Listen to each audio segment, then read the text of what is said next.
Welcome to General Chemistry Lab. We're going to be doing lab techniques and graphing for our first lab. And to get ready for this, as I have said, I want you guys to have read the lab handout. And I want you to look for the big picture. What is it we're trying to accomplish? And one of the best places to find that is in the purpose of the lab. So the purpose helps to give what the goals are. And then we have some objectives, learning objectives, and those are also listed.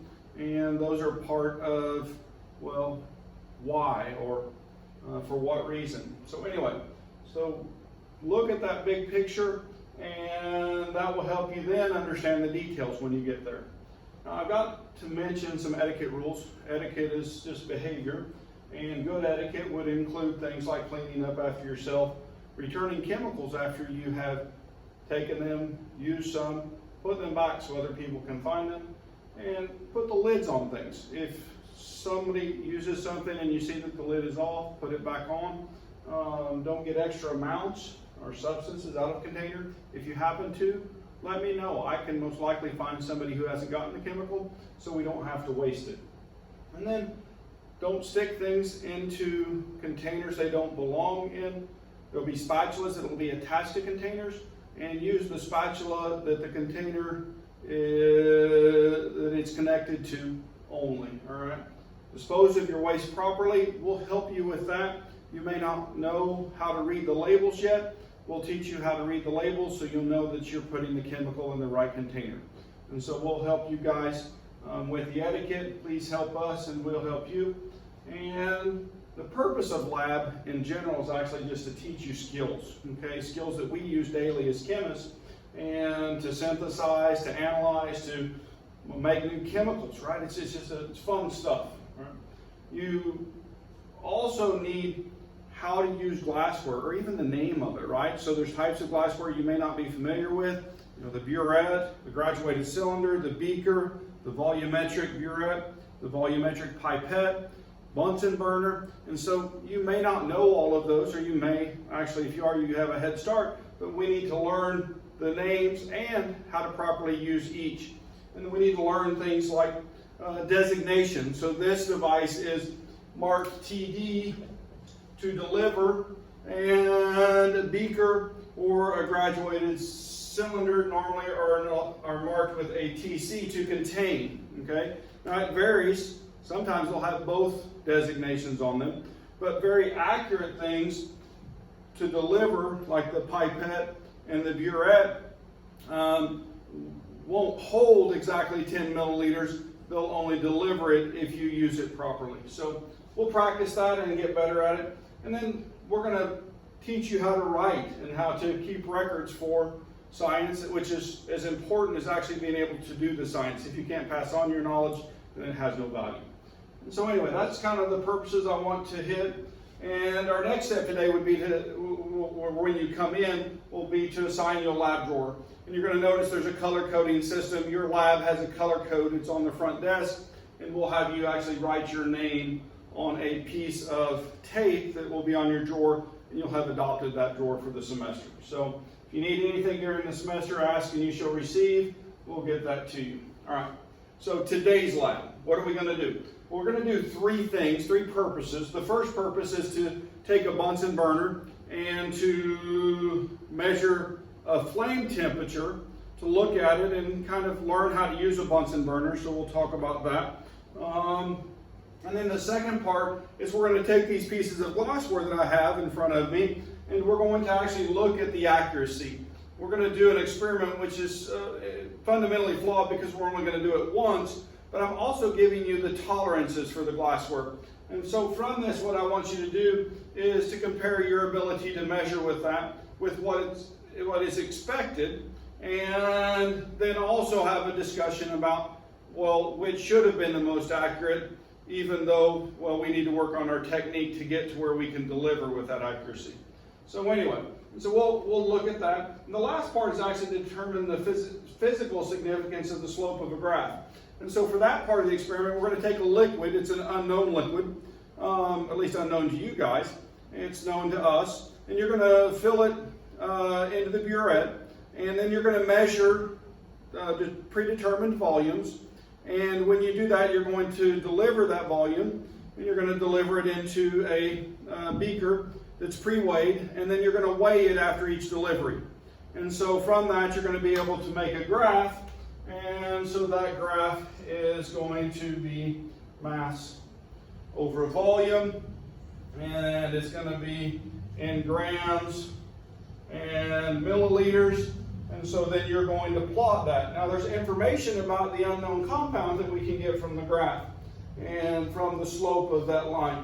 And so it has meaning, it's a physical significance. It's actually an actual technique utilized when looking at unknown liquids to determine that physical property. So I'll let there be a little discovery in that, and I'll work through how to do each part of this experiment. Okay? So for the first part of the experiment, as I said, we're going to measure the flame of a Bunsen burner. So I'm going to do a quick how to use a Bunsen burner. And so the way that we use one of these is, well, learn the use of it. And so to learn the use of it, you have to actually learn the parts of it. There's a stem, and this is actually a mixing area. And if you look, there's a vent right here. The vent is basically threaded so I can open and close that vent. That vent is to let atmospheric oxygen in to be the oxidizer. So if it's completely closed, then no oxygen would get in, and if I'm putting fuel in and I have it ignited, then I would have a very fuel-rich flame, and it would be red and low temperature. Right? Most of the time when we're using a Bunsen burner, we actually don't want the red flame. We want a blue flame or an oxidizing flame, and so we would open the vent up to allow oxygen to enter and mix with our fuel, and we would get a flame that is lean. All right, and so lean is that there's a lot of oxygen to fuel, and so that flame is much hotter, and it will be blue in color. And in fact, it even has a profile. And so once you light your Bunsen burner, I want you to draw a picture of that flame with the inner cone, and I then want you to take a thermocouple. And so you're going to take that thermocouple and put it into the flame and measure the temperature at the base, mid-flame, and at the tip. And so you can actually, in your drawing of the flame, show me with an indicator the temperatures that you find. So it would look something along the lines of your Bunsen burner and your flame. Isn't that beautiful? So, and then there's an inner cone, and you should be able to give me temperatures and degrees Celsius for each of those regions after you make your measurement.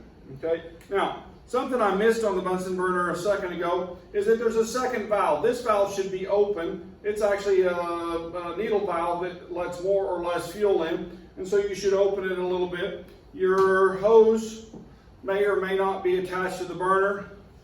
Attach it there, and then actually come over and attach it to the gas port. To light it, then once you get that on, make sure your Bunsen burner sets level and doesn't want to flip because of twisting the hose, and you're going to find a striker.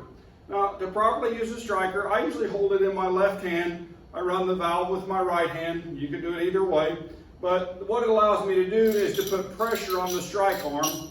And as I push it over, right, if I just push it back and forth, I don't get much spark. But if I put a little down pressure, then I get really good sparks. So a little down pressure with your thumb, and then you would turn the valve on and light it. One of the reasons we didn't have lab this week is there is no gas in the building right now because we're doing remodeling across the hall. So hopefully we'll have that on Tuesday and Thursday of next week. We've been promised that we will. So I would turn the gas on, I would put it over the burner. As it ignites, I would move my hand away. One of the things is be calm, okay? And if you're doing it appropriately, there's no real risk to you, and there might be a little poof, but it's kind of fun once you get used to it. All right, so that's the Bunsen burner portion of the experiment. The next part of the experiment is to compare the accuracy of several types of glassware for measuring the volume of a liquid. And so I actually have a picture of the different types of glassware that we're going to use. And so this is the volumetric flask. This is a volumetric pipette. This is a graduated cylinder. This is a burette and of course a beaker. Now the beaker is going to play a role in all of the measurements but one, but you're going to use it to measure the volume of liquid in itself, and then actually use a tiered beaker to measure other volumes. And so the way that we do this is we take a beaker and we put it on the balance, and to use a balance it will be on, and well, actually before I put my beaker on, what I should have done is actually push the tare button. There's a 0 or tare. I push it, it goes to 0, and then I place my beaker on there and I get what's called a tare weight. Okay, now that's important that I write that number down, and in fact I can use this beaker to go to the balance for all the experiments now. I know the weight of this beaker. Okay, so when I have it tared, then I'm going to take that beaker and I'm going to measure 10 milliliters of water. Okay, and so I'll take the water, and I've got the meniscus setting on the bottom of the 10 milliliter line, and I'm going to put it back onto the balance, and I'm going to weigh that. Okay, and so I'll have the weight of the beaker and then the weight of the beaker plus the water, right? So if I subtract the weight of the beaker in grams, right, from the weight of the beaker plus the weight of the water in grams, then this will give me the grams of H2O. Okay? Now that grams of H2O is going to be used, right, in this way. I've got the theoretical volume of 10 milliliters, and I've got the actual volume in grams. And if you look at your lab handout, there's a table in there. It's table 2. All right? Table 2. And table 2 is a density of water at certain degrees temperature, so it's a conversion table, and so you'll be able to convert the grams to density, or the grams, excuse me, to milliliters from the density. And so then you'll be able to compare the 10 milliliter theoretical to the actual volume delivered. And so that's the purpose of that. That was actually part 1. There's 4 other pieces of glassware to do. And so then, for example, if you did the burette next, you would fill the burette. Now to fill a burette, you want to take it out of the burette holder, and you just pinch the 2 arms there. You would put a funnel in. You would slightly raise the funnel up with your thumb, and you would make sure that the valve is closed. You would start adding your liquid to the burette to the volume that you want. And then this one would hold up to 50 milliliters. Now, I don't need to have it exactly at 0. Okay, the top number is 0. The bottom number is 50. Okay, because this is to deliver TD. If you guys remember, I put that on the board a minute ago.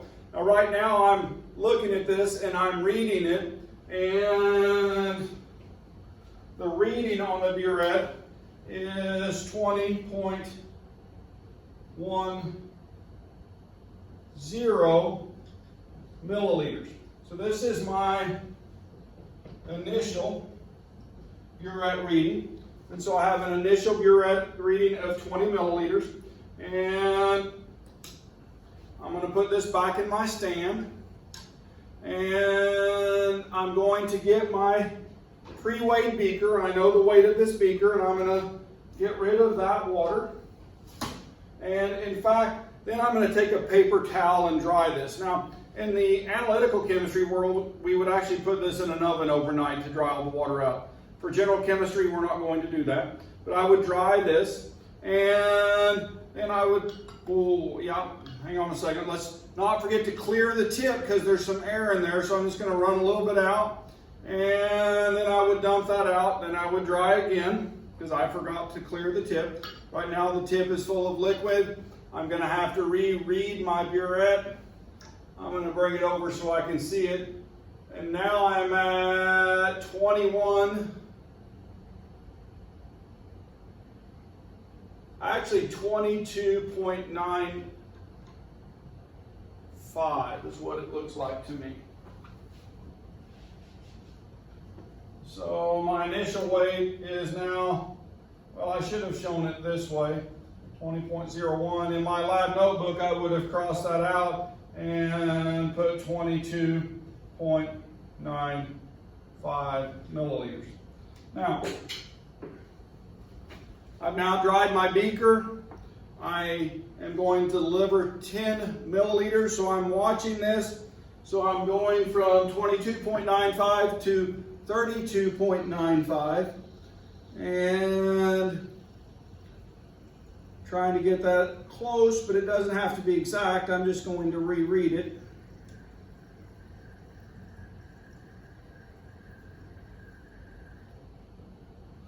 So now I delivered 10 milliliters. I'm going to weigh that, and I have the second piece of glassware done. I'm going to write that weight down, and I'm going to write that down with this volume.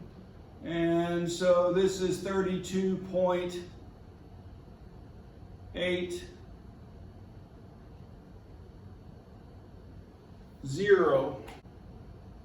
9.82 milliliters when I do the math. And so that volume delivered is 9.82. The mass would give me the actual amount, theoretical amount. And so I'm going to do math with that.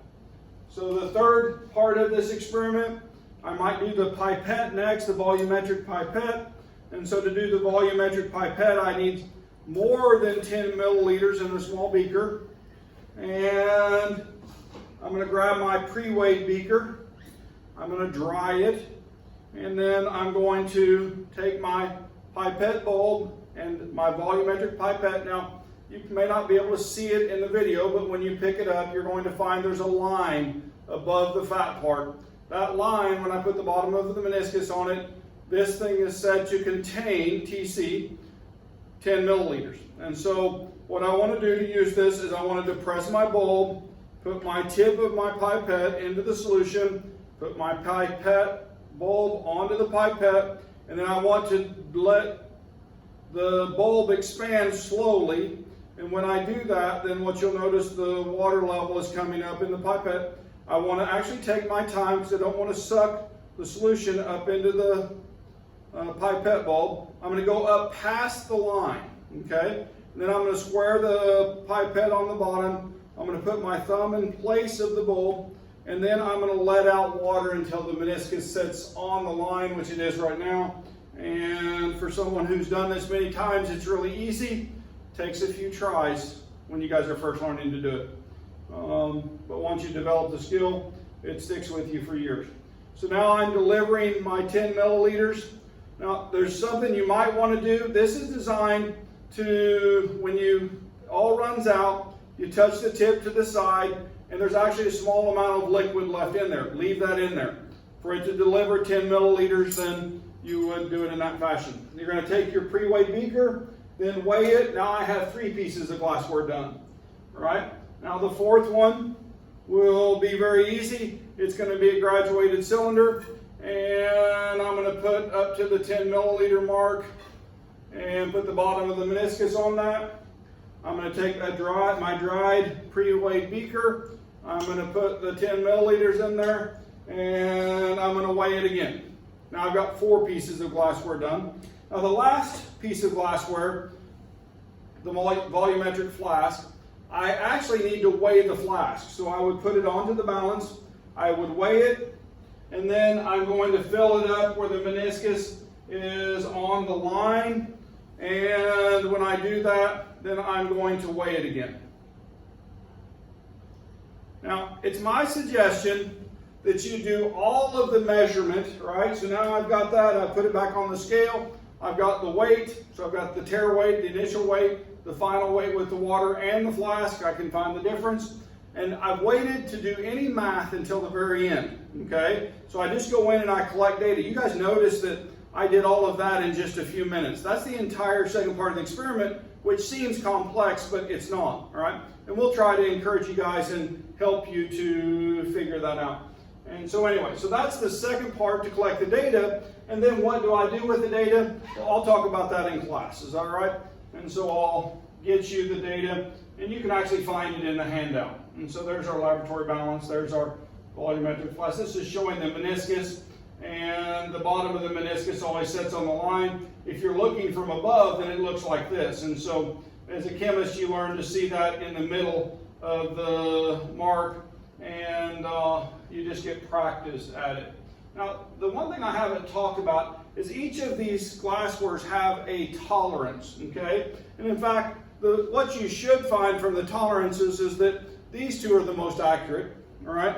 And this is the next in terms of accuracy. And then, well, beakers stink. Oh, wait a minute, I should have put this into the category over here of more accurate. Now, the reason we need to know that is there's times in chemistry we need to measure very accurately, and then there's times that it doesn't really matter, you can just get a beaker and guess. And so you have to know when you're being more accurate and when you're guessing, and so I have some questions related to the tolerances of each of the pieces of glassware. And so I want you guys to look at that. In fact, to finish the lab up, you would need to reference these tolerances to actually answering some questions, okay? And so those questions, right, well, I want you to give an argument with empirical evidence, the numerical numbers that you're going to calculate, and then the numerical numbers from the tolerances. And so use the data and observations for the experiment to support the answer to the questions, which is the most accurate, and what did your data show, and so what you need to practice using, which pieces of glassware. All right? Now the last experiment, you're actually going to use just the burette. So you're going to take your burette and you're going to get rid of the water. Okay? Now the unknown solution we can actually keep and reuse. So what I want you to do is then to take a small amount of the unknown liquid, and I want you to put it into the burette and rinse the water out of your burette. And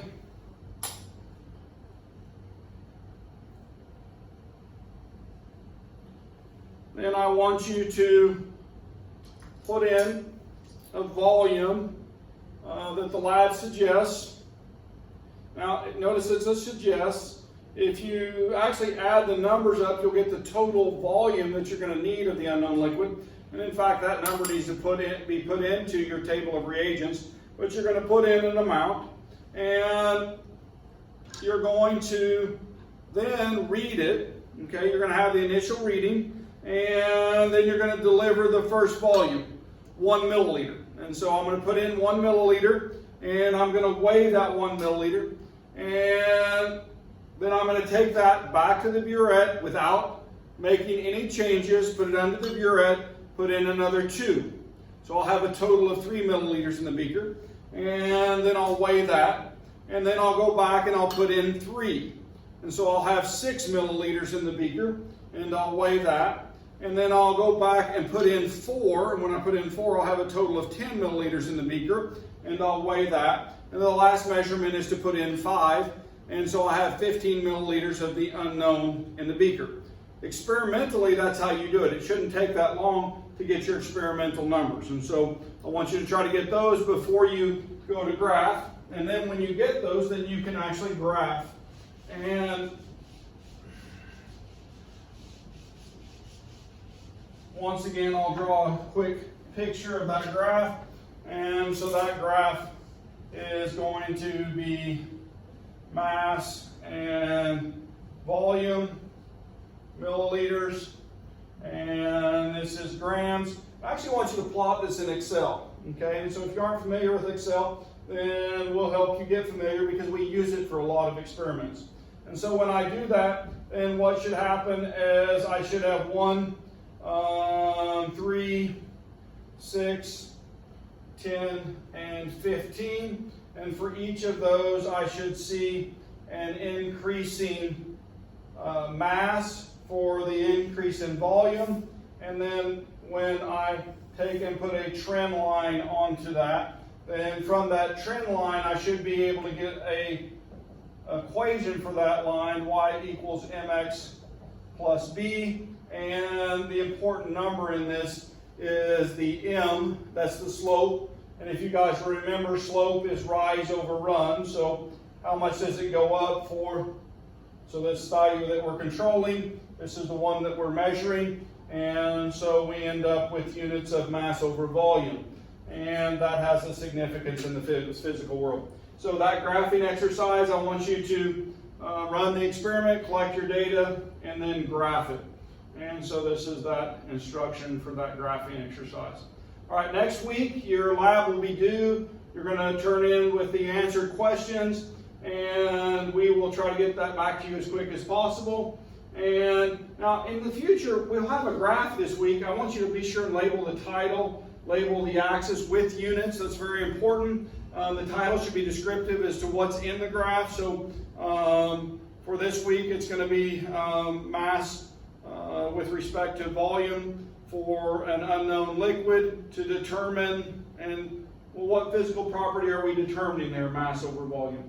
If we did spectra, I'd want you to put that in. It should have labels. If you make something, then, well, your product should be turned in or disposed of appropriately. And we always have those due the following week. So this is the lab and what we're doing.